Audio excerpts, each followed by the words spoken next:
PF हा किती वेळा काढू शकतो? तर बघा, नोव्हेंबरमध्ये तुम्ही बघितलं असेल की पीएफच्या नवीन नियमांची घोषणा केली, परंतु अद्याप ते पीएफचे नवीन नियम आहेत ते लागू झालेले नाहीत. हे नियम कधी लागू होणार? तर 1 एप्रिल 2026 पासून हे नवीन नियम हे पीएफचे लागू होणार आहेत. परंतु जे ओल्ड नियम आहेत ते ओल्ड नियम तुम्हाला सर्वांना माहीतच आहेत. परंतु ओल्ड नियमांमध्ये काही नियम आणि नवीन नियमांमध्ये जे न्यू नियम आहेत त्यातील काही नियम हे सारखेच आहेत. तुम्ही बघितलं तर आपण पीएफ किती वेळा काढू शकतो, घरांसाठी किती वेळा काढू शकतो. आता पीएफ काढण्यासाठी तुम्हाला माहित आहे, तुम्ही जर एक कर्मचारी पेन्शनधारक असाल तर तुम्हाला माहित आहे की पीएफ हा नेमका कशासाठी काढू शकतात. घरासाठी काढू शकतात, मॅरिडसाठी काढू शकतात, एकूण 12 कारणांसाठी पीएफ हा काढू शकतात. त्यामध्ये घरासाठी असेल, मॅरिड असेल, इलनेस असेल, सर्वात महत्त्वाचं म्हणजे सर्वात जास्त तुम्ही पीएफ हा कोणत्या कारणासाठी काढू शकता? तर इलनेससाठी. इलनेस म्हणजे आजारपणासाठी तुम्ही हा पीएफ हा काढू शकता. तो नेमका किती वेळा काढू शकता हेच आपण आजच्या व्हिडिओमधून पाहणार आहोत. म्हणजे पीएफ मी कॅल्क्युलेशन सहित, एक्झाम्पल सहित, एका व्यक्तीच्या एक्झाम्पल सहित तुम्हाला सांगणार आहे की पीएफ हा नेमका इलनेससाठी कशातून काढायचा असतो किंवा किती वेळा काढला तर तुम्हाला तो पीएफ मिळतो, किंवा जर तुम्ही लिमिटपेक्षा जास्त काढला तर त्याचा तुम्हाला डिसबेनिफिट काय होणार आहे हेच आपण आजच्या व्हिडिओमधून डिटेलमध्ये पाहणार आहोत. त्यामुळे व्हिडिओ स्किप न करता शेवटपर्यंत पाहायचा. चॅनलवर पहिल्यांदा आला असेल तर अशाच महत्त्वपूर्ण आणि गव्हर्नमेंटच्या नवीन अपडेटसाठी चॅनल सबस्क्राईब करा. त्याचबरोबर शेजारील बेल आयकॉन सुद्धा ऑन करून ठेवा, म्हणजे असेच महत्त्वपूर्ण अपडेट तुमच्यापर्यंत रेग्युलर पोहोचत राहतील. तर नमस्कार, मी पूनम आणि तुम्ही पाहत आहात पुन्हा एक नवीन अपडेट. तर आपण पीएफ किती वेळा काढू शकतो? तर बघा, इलनेस रिझन हे एक असं रिझन आहे की लिमिट नाही, म्हणजे याला लिमिट नाही, कितीही वेळा आपण पैसे काढू शकतो हे पैसे. पण यासाठी अट एकच आहे, ती पुढे जाऊन मी सांगणार आहे. त्याआधी एक एक्झाम्पल घेऊयात की एका व्यक्तीने 33 ते 34 वेळा क्लेम भरला आहे आणि खूप छोट्या अमाऊंटसाठी काढण्याची कोशिश केलेली आहे. म्हणजे एका व्यक्तीने 33-34 वेळा छोट्या अमाऊंटसाठी, छोट्या गोष्टींसाठी छोटी अमाऊंट ही काढलेली आहे. म्हणजे यांनी इलनेससाठी 25 वेळा छोट्या अमाऊंटमध्ये पैसे काढलेले आहेत. इलनेससाठी 25 वेळा पैसे काढलेले आहेत. पण तुम्हाला 30 दिवसाचा गॅप ठेवावा लागणार आहे. तुम्हाला इलनेससाठी कितीही अमाऊंटमध्ये पैसे काढता येतात. त्यासाठी पण लिमिट आहे, पुढे पाहणारच आहोत. परंतु त्यासाठी तुम्हाला एक पिरियड ठेवावा लागतो. आता इलनेससाठी तुम्हाला जर पैसे काढायचे असतील तर तुम्ही आज काढले तर तुम्हाला उद्या लगेच काढता येणार नाही. तर त्यासाठी तुम्हाला 30 दिवसाचा मध्ये गॅप ठेवावा लागतो. म्हणजे समजा आज किती तारीख आहे? तर आज 20 फेब्रुवारी तारीख आहे. तुम्ही जर 20 फेब्रुवारीला पीएफची अमाऊंट इलनेससाठी काढली असेल तर तुम्हाला पुढच्या 20 मार्च नंतरच इलनेससाठी पैसे काढता येणार आहेत. म्हणजे जवळजवळ 1 महिन्याचा गॅप मध्ये ठेवावा लागणार आहे, तरच तुम्हाला पुढचे पीएफचे इलनेससाठीचे पैसे हे मिळणार आहेत. बघा, पीएफ काढण्यासाठी फॉर एक्झाम्पल मी आता सांगितलंच तुम्हाला किती गॅप ठेवावा लागतो. जोपर्यंत तुमच्या खात्यात एम्प्लॉई शेअरमध्ये, आता मी तुम्हाला सांगितलं होतं मगाशीच की तुमच्या खात्यात एम्प्लॉई शेअरमध्ये पैसे आहेत, तेवढेच पैसे तुम्हाला इलनेससाठी काढता येणार आहेत. अदर पैसे पीएफचे तुम्हाला इलनेससाठी काढता येणार नाहीत. जोपर्यंत तुमच्या खात्यामध्ये एम्प्लॉई शेअरमध्ये जेवढे पैसे आहेत तेवढे पैसे संपेपर्यंतच तुम्ही इलनेसचं निमित्त सांगून किंवा इलनेसचं कारण देऊन तुम्ही पैसे कितीही अमाऊंटमध्ये, छोट्या अमाऊंटमध्ये सुद्धा काढू शकता.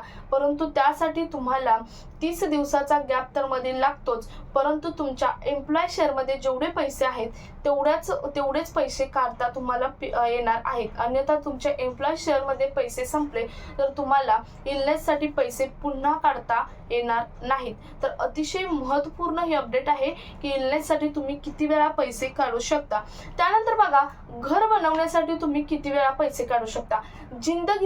जिंदगीतून म्हणजे जीवनभरातून, लाईफमधून फक्त एकदाच घर बनवण्यासाठी तुम्हाला पैसे काढता येणार आहेत. आता ते पैसे बघा, 3 वेळा पैसे, तसं बघितलं तर 3 वेळा पैसे काढता येतात.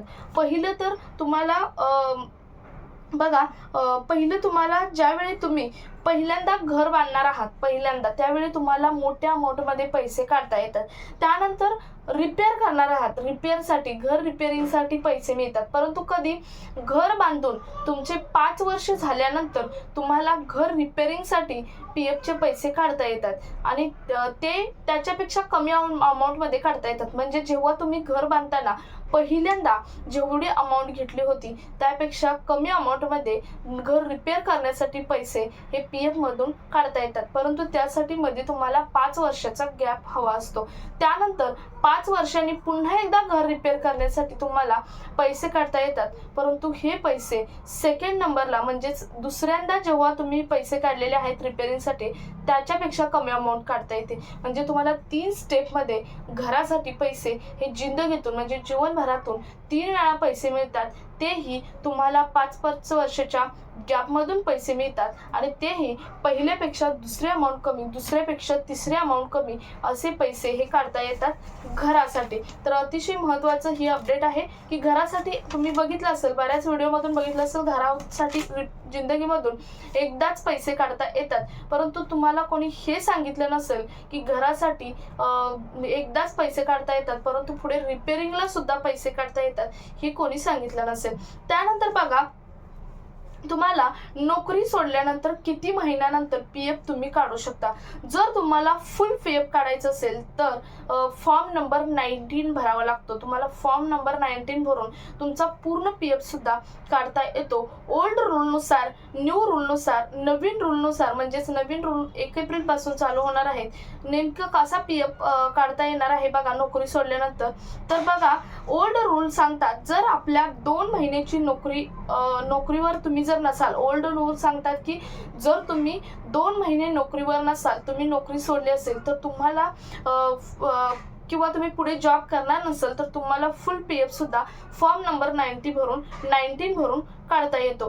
परंतु न्यू रूलनुसार तुम्हाला माहीत आहे हा पिरियड अतिशय जास्त दिलेला आहे. अगदी 5 ते 6 पट जास्त दिलेला आहे. जवळजवळ 3 वर्षाचा हा पिरियड दिलेला आहे आणि तुम्ही बघितलं तर 3 वर्ष विदाउट नोकरीचा माणूस कोणताच राहू शकत नाही. त्यामुळे सरकारकडे हा पैसा सेवच राहणार आहे. त्यामुळे सरकारने एका दृष्टीने स्वतःचाही फायदा बघितलेलाच आहे. परंतु यात फायदा दुसराही तुमचाही होऊ शकतो की तुमचा PF हा सेव सुद्धा राहू शकतो. आणि एखादी व्यक्ती जर जॉब सोडला तर एखादी व्यक्ती बिझनेसमध्ये उतरणार असती, त्या कारणास्तव जॉब सोडतं. त्यामुळे त्यांचा दोन्ही बाजूने फायदा हा होऊ शकतो.